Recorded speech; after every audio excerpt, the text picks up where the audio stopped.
Movie की starting में एक लड़का रनिंग कर रहा होता है। उस लड़के का नाम थियोडोर फिंच होता है।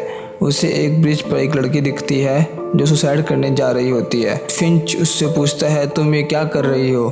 उस लड़की को पता लगता है कि वो उसकी क्लासमेट वायलेट मार्के है। वायलेट उसे वहाँ से जाने को बोलती है। वो जाने के बदले उसके साथ खड़े हो जाता है। फिर वो थोड़ी नौटंकी करने लग जाता है। वायलेट बहुत डिप्रेशन में होती है। फिंच उसे अपना हाथ देता है और उसे बचा लेता है। अगले सीन में फिंच को एक साइकोलॉजिस्ट के साथ दिखाया गया है, जहाँ पर वो अपनी मेंटल कंडीशन के लिए वीकली सेशन अटेंड करता है। वायलेट अपनी फ्रेंड अमांडा के साथ लंच कर रही होती है, तभी वहाँ पर उसका बॉयफ्रेंड आता है और वहीं दूसरी तरफ फिंच अपने दो दोस्तों के साथ बैठा होता है। फिंच का ध्यान वायलेट मार्के पर ही होता है। वो अपने दोस्तों को बताता है कि उसकी बहन की रोड एक्सीडेंट से डेथ हो गई है। फिंच अपने घर आता है। उसकी बहन बताती है कि उसके काउंसलर का फ़ोन आया है, तुमने कहीं कुछ गलत तो नहीं किया? फिंच बोलता है कि मैं अपनी प्रॉब्लम से खुद डील कर लूँगा।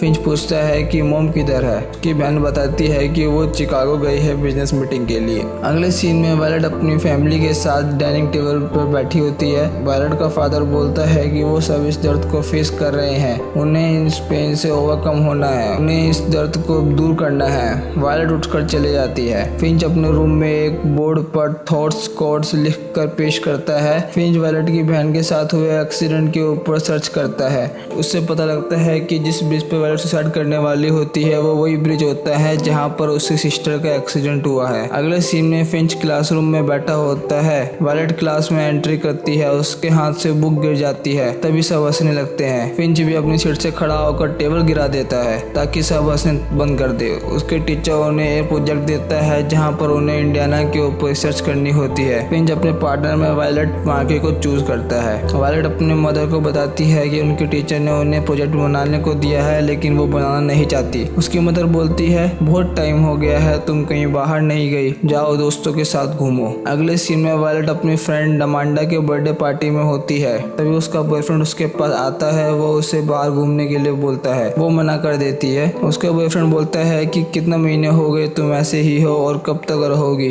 तो वायलेट उसे छोड़कर चली जाती है। फिंच वायलेट को इंस्टाग्राम के पोस्ट में टैग करता है और उसे फोन करने के लिए कहता है। फिंच कॉल पर बोलता है कि उससे उस ब्रिज के बारे में बात करनी है, क्या वो उससे भी मिल सकता है? वायलेट एग्री हो जाती है। फिंच वायलेट से बोलता है कि मैंने तुम्हारा और तुम्हारी सिस्टर की वेबसाइट पढ़ी। वो उससे बताता है कि उसने वो आर्टिकल भी पढ़ा और उससे पता लगा कि वो ब्रिज ही वो जगह थी जहाँ पर उसका एक्सीडेंट हुआ था। वायलेट बोलती है कि उसे उससे क्या चाहिए। फिंच बोलता है कि वो उसके साथ प्रोजेक्ट करना चाहता है और इसके साथ वायलेट की भी हेल्प हो जाएगी डिप्रेशन से बाहर आने में। वायलेट पूछती है कि आखिर वो उसके साथ ही क्यों करना चाहता है। फिंच बताता है कि यहाँ पर बहुत अच्छे अच्छे प्लेसेस हैं जो उसे देखने चाहिए, साथ में उनका प्रोजेक्ट कंप्लीट भी हो जाएगा। वायलेट बताती है कि उसके पेरेंट्स ने हडसन को बुलाया है प्रोजेक्ट कंप्लीट करने के लिए, तो फिंच को अब दूसरा पार्टनर ढूंढना चाहिए। अगले सीन में फिंच अपने कार से घर जा रहा होता है, तभी उसे वायलेट दिखती है। वो वायलेट से पूछता है कि हडसन के साथ कैसा रहा। वो बताती है कि बिल्कुल बेकार। वायलेट फिंच के साथ प्रोजेक्ट करने को तैयार हो जाती है, लेकिन कार में ट्रैवल करने से मना कर देती है। फिर वो दोनों साइकिल से ट्रैवलिंग करते हैं। दोनों एक जगह जाते हैं जहाँ पर वो अपने प्रोजेक्ट के लिए रिसर्च कर सके।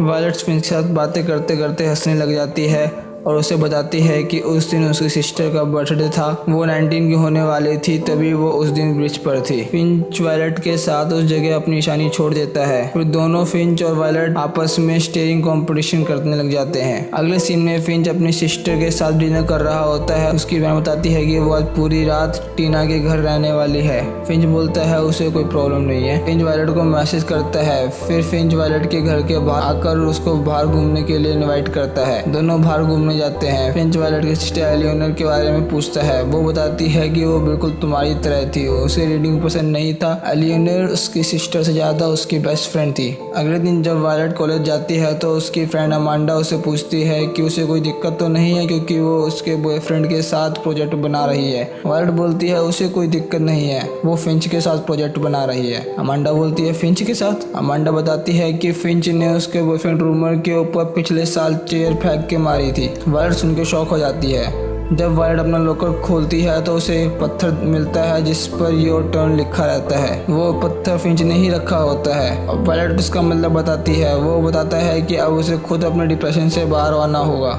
इतने में वायलेट का बॉयफ्रेंड रूमर आ जाता है और रूमर और फिंच में थोड़ी और नोकझोंक हो जाती है।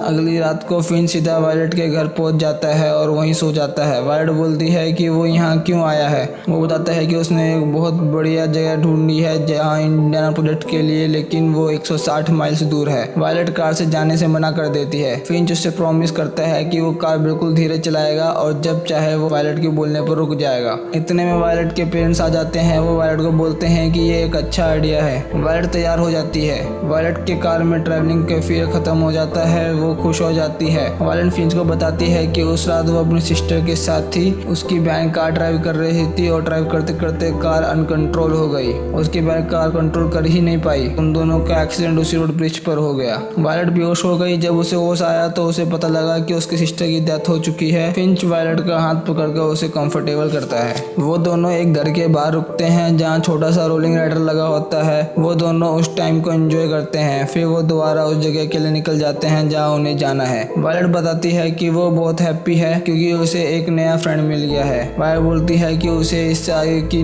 उम्मीद नहीं रखनी चाहिए। फिंच बोलता है कि वो ऑलरेडी उसे लाइक करता है। फिंच कार रोकता है और वायलेट को उतरने के लिए बोलता है। वो दोनों एक दूसरे को किस करने लग जाते हैं। वायलेट फाइनली काफी टाइम बाद किसी के साथ इतना टाइम एंजॉय करती है। वो दोनों एक दूसरे से प्यार करने लग जाते हैं। फिर फिंच अपने दोस्तों को वायलेट से मिलवाता है और बताता है कि वो फाइनली उसके साथ रिलेशनशिप में है। फिंच कुछ दिनों के लिए गायब हो जाता है। वायलेट उसे फोन करती है लेकिन उसका फोन अनरीचेबल होता है। वायलेट उसके फ्रेंड से पूछती है। वो बताते हैं कि ये उसकी आदत है। वो कभी कभी एक दिन, कभी 2 दिन, कभी पूरे हफ्ते के लिए गायब हो जाता है। उसे इसमें घबराने की जरूरत नहीं है। एक दिन अचानक से फिंच उसके घर आकर उसके पेरेंट्स से उसको बाहर घुमाने के लिए बात करने लग जाता है। उसे वहाँ वायलेट देख लेती है। वायलेट उससे पूछती है कि वो इतने दिनों से कहाँ था, कॉल भी पिक क्यों नहीं की। फिंच बोलता है कि वो उसे सब बताएगा लेकिन वो उसे कुछ दिखाना चाहता है। वो उसे एक नदी के पास लेकर जाता है। वो बताता है कि एक बार यहाँ 50 स्टूडेंट घूमने आए थे और यहाँ पर आकर उनकी खाली डेड बॉडी ही मिली। यहाँ आकर यहाँ तो उनकी डेथ हो गई, यहाँ तो वो एकदम दूसरी दुनिया में चले गए। तभी उससे वो कभी कभी यहाँ आता है और टाइम स्पेंड करता है। फिंच वायलेट को साथ पानी में चलने को बोलता है। वायलेट स्विमिंग करने चले जाती है और वो दोनों एंजॉय करने लग जाते हैं। तभी अचानक से फिंच पानी के अंदर जाकर गायब हो जाता है।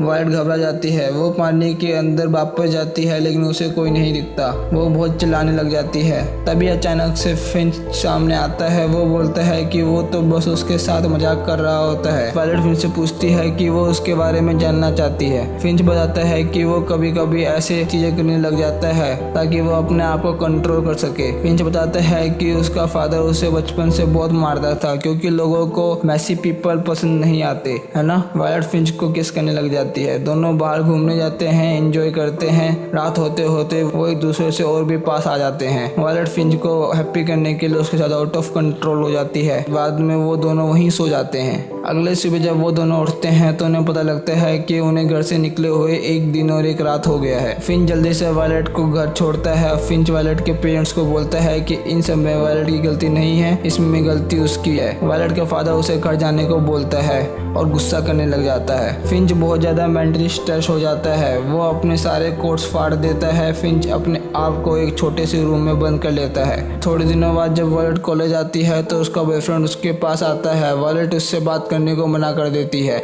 इतने में फिंच आता है और वायलेट का हाथ पकड़कर लेकर जा रहा होता है। वायलेट का एक्स बॉयफ्रेंड यानी रूमर बोलता है कि वो एक पागल के साथ रह रही है। फिंच को गुस्सा आ जाता है। वो रूमर्स को मारने लगता है। वायलेट रुकने को बोलती है लेकिन वो वायलेट की भी नहीं सुनता। वायलेट चिल्लाने लग जाती है। फिर फिंच रूमर को मारना छोड़ वहाँ से चले जाता है। फिंच फिर से कई दिनों के लिए चले जाता है। फिंच का फ्रेंड वायलेट को बताता है कि कोई भी उसका दोस्त नहीं बनना चाहता, सब डरते हैं उससे। वायलेट पूछती है कि फिर वो अभी तो उसके साथ कैसे है। वो बताता है क्योंकि उसे उसके साथ रहना पसंद है। कभी कभी वो बहुत ज्यादा गुस्सा हो जाता है। तब फिंच उसके पास वापस आकर उसे माफी मांगता है, उसे मनाता है। वायलेट फिंच के घर जाती है। वो उसकी बहन से मिलती है। अगले सीन में फिंच साइकोलॉजी की क्लास अटेंड कर रहा होता है जहाँ पर सब बताते हैं कि कैसे उन्होंने कई बार अपनी लाइफ में सुसाइड करने की कोशिश करी थी। तभी वहाँ वायलेट की फ्रेंड अमांडा भी आ जाती है। फिंच उसे साइकोलॉजी की क्लास में देखकर हैरान हो जाता है। फिंच बताता है कि स्कूल में फाइटिंग के टाइम पर उसका किसी के साथ फाइट हो गया था और उसकी बॉडी पर खुद भी कंट्रोल नहीं था। फिर अमांडा अपने बारे में बताती है कि उसने खुद को 2 बार मारने की कोशिश करी। वायलेट फिंच का घर पर वेट कर रही होती है। फिंच काफी टाइम तक नहीं आता तो फिंच की सिस्टर वायलेट को बोलती है कि वो काम पर जा रही है। वो वायलेट को उसे घर पर स्टे करने के लिए कहती है।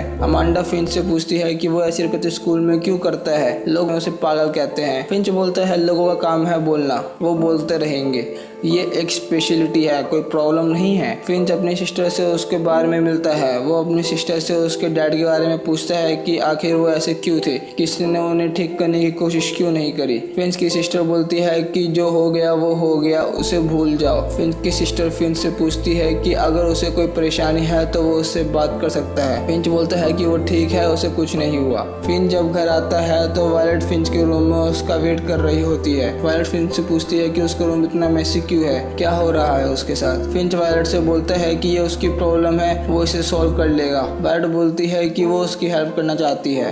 फिंच बोलता है कि वो पागल है, पागल, बिल्कुल पागल। फिंच वायलेट के ऊपर उसे जाने के लिए चिल्लाता है। वायलेट गलती से फिंच के बेड पर वही पत्थर छोड़ देती है जिसमें लिखा रहता है योर टर्न।